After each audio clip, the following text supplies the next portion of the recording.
Your soulmate just saw this in you. And it's driving them crazy.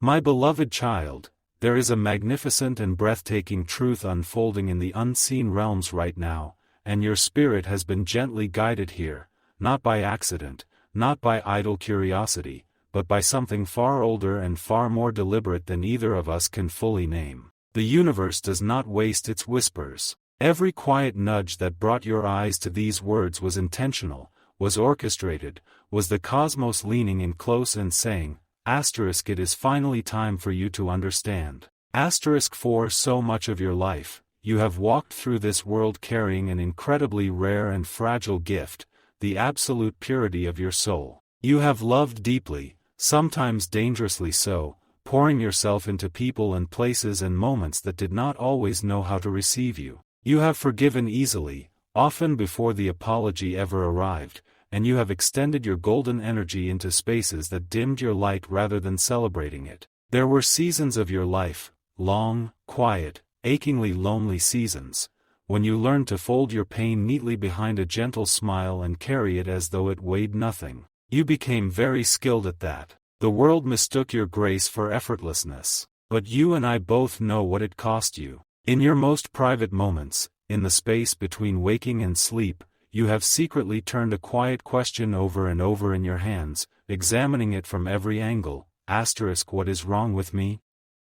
You wondered if your empathy was a flaw. You wondered if the depth of feeling that lived inside you, the way love was never casual or light for you, but always full and aching and real, was somehow too much for this world. You watched others form connections with what seemed like effortless ease, and you stood slightly apart, not from lack of wanting, but from an instinctive, bone-deep refusal to pretend. You could not love shallowly. You simply were not built for it. And so you waited, and you wondered, and sometimes in the dark you grieved for the missing piece of yourself that no amount of beautiful solitude could replace. But you must pause right here, in this exact moment, and take a very slow, grounding breath. Because that quiet, persistent instinct inside your chest, the one that has never fully gone silent no matter how many times life tried to bury it, the one that whispers, with stubborn, irrational certainty, that a profound and undeniable connection is out there waiting for you, is entirely real. It is not the wishful thinking of a lonely heart. It is not the desperate fantasy of someone who has simply watched too many stories of love and longing. That feeling is a compass. And a compass does not invent north, it simply reads what is already, unchangeably true. Here is the majestic cosmic secret that most of the world completely fails to grasp. Your agonizingly long period of waiting was never a hollow void. It was not a punishment for being too kind, too sensitive, too willing to feel the full weight of everything. It was not evidence that the universe had misplaced your blessing or overlooked your name. It was an active, purposeful, fiercely deliberate divine alignment. The universe was not indifferent to your longing. It was, in fact, working on your behalf with a precision and a patience that your limited human vantage point could not yet perceive. It was protecting your gentle heart with the kind of ferocity that only a force older than time itself can sustain, ensuring that your path did not permanently cross with theirs before both of you were ready to hold the weight of it. And this is the part that most people miss entirely. They assume that a soulmate connection is something that happens to you, a lightning strike you simply have to be standing in the right field to receive. But that is not how this works. A love of this magnitude does not merely require desire, it requires evolution. It requires two people to have been sufficiently broken, sufficiently rebuilt, sufficiently stripped of all the armor and performance and survival mechanisms that kept them from being truly seen. If the cosmos had forced this collision before both of you had undergone that necessary transformation, the immense weight of this connection would have shattered under the pressure of two incomplete selves. The love would have been real, but the timing would have made it devastating. And the universe, in its extraordinary wisdom, refused to allow that. It held the two of you carefully apart, like two live wires that needed to be fully charged before they could safely meet. But right now, something is shifting. Not slowly, drastically. You might not see the physical evidence with your eyes just yet. The surface of your life may look largely unchanged. But underneath it, at the level where the real architecture of existence operates, the atmospheric pressure of your reality is changing completely. You have likely been feeling it already, even if you could not name what you were feeling, a bizarre, unexplainable calmness underneath your everyday thoughts, intertwined with a low, electric hum of anticipation that does not seem attached to any specific event or expectation. It is the strange sensation of standing on the very edge of a monumental life chapter without yet knowing its title, a readiness without a clear object, a turning toward something you cannot yet see. Please do not dismiss this as foolish daydreaming or the mind's talent for manufacturing hope. This is your heightened spiritual awareness doing exactly what it was designed to do, detecting the approach of something real. Because in a completely different location, living a life you cannot currently observe, your person is experiencing something they do not have words for. Call it a psychological earthquake. Call it an unraveling. Call it a sudden and deeply inconvenient awareness that the life they have been living, the one that looked fine on the outside, the one that ticked the expected boxes, is missing something so essential that they can no longer overlook its absence. They have energetically caught a glimpse of your essence, not through any conventional means, not through seeing your face or hearing your name, but at the level of soul, at the frequency where energy actually speaks. They have sensed the sheer, unadulterated purity of what you carry inside you. And in a world so saturated with performance and pretense, with guarded hearts and calculated presentations of self, the encounter with something genuinely, uncomplicatedly real has disrupted them entirely. They did not go looking for this feeling.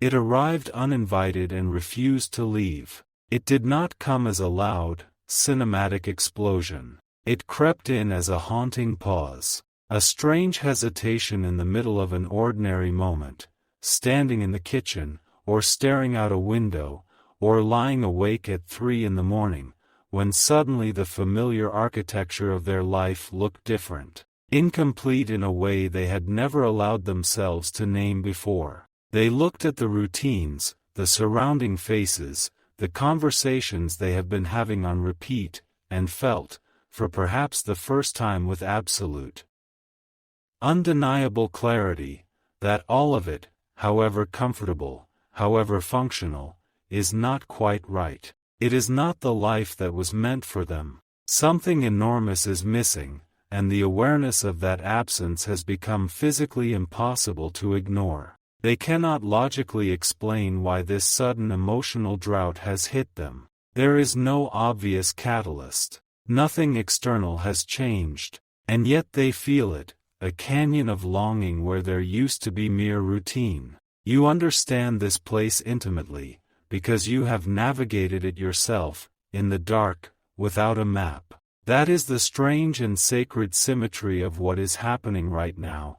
The wound you thought was unique to you is the same wound opening in them, and it is opening precisely because you are drawing closer. Your internal evolution is the catalyst. Make no mistake about that. You have not merely been sitting passively in a waiting room, hands folded, calendar pages falling. You have been undergoing a fierce and irreversible transformation. Every tear you shed in private, the ones you cried into your pillow so no one would have to witness them, was alchemy. Every heartbreak you survived, every moment you chose to process your pain rather than project it outward, every quiet, unglamorous night you spent healing instead of hardening, was building something extraordinary inside you. You have been upgrading at a cellular level. You no longer chase breadcrumbs. You no longer talk yourself into accepting less than what you know, in your deepest self, that you deserve.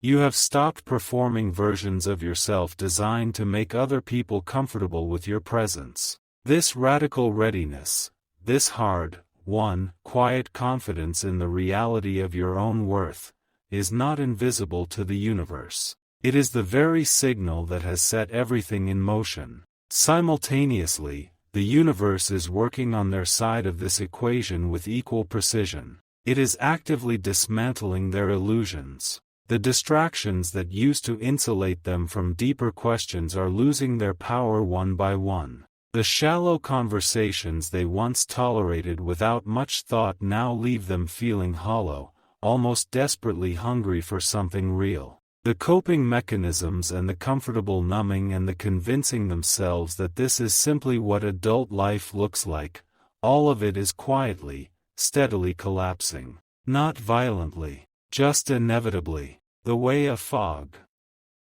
lifts, not because the sun attacked it, but simply because the conditions finally changed.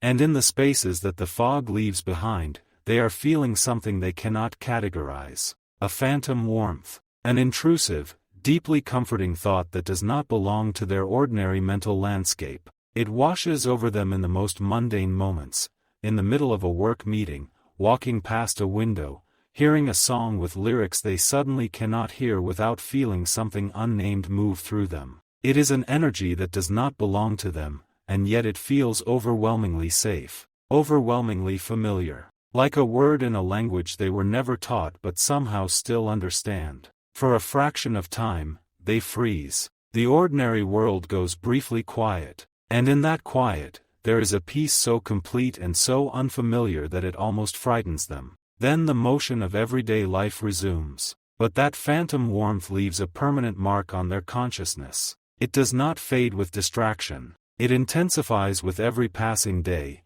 every sunset, every quiet moment when the noise of the world drops just enough for them to hear themselves think. They are fundamentally, quietly shocked that an energy as pure and as unconditional as yours actually exists in this universe. They had started, without quite admitting it to themselves, to stop believing that it did. And because of that shock, they are asking questions now that they have never allowed themselves to ask before. They are whispering into the dark, is this really all there is?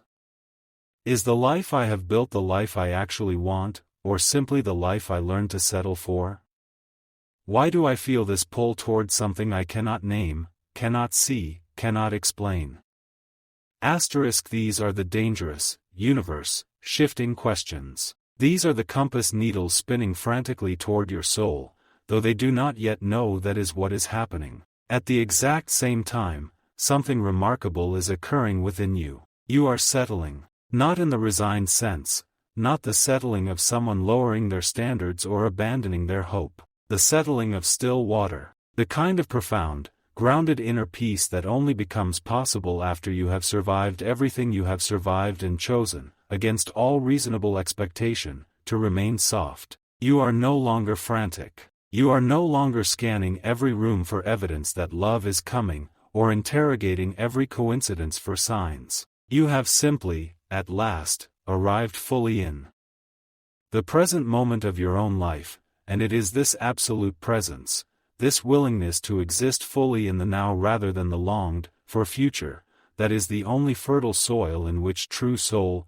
recognition can blossom. Divine collisions do not happen in the middle of chaos. They happen in clarity. They happen when you are finally still enough to feel the ground beneath your feet. The invisible thread connecting your journey to theirs is tightening. The miles and the obstacles and the timing that once separated you are burning away, not with aggression, not with urgency, but with a steady, quiet, completely unstoppable momentum. You are moving toward each other the way two rivers that have run parallel their entire existence finally feel their banks give way and merge into something neither of them was alone. There is nothing dramatic about it from the outside. The miracle is happening beneath the surface, where only the most attentive eyes could even notice the shift. As this reunion draws closer, the volume of your life may begin to drop. External noise will seem less urgent. Distractions you once reached for automatically will begin to lose their pull. You may find yourself drawn toward stillness in ways that feel unusual, almost unfamiliar.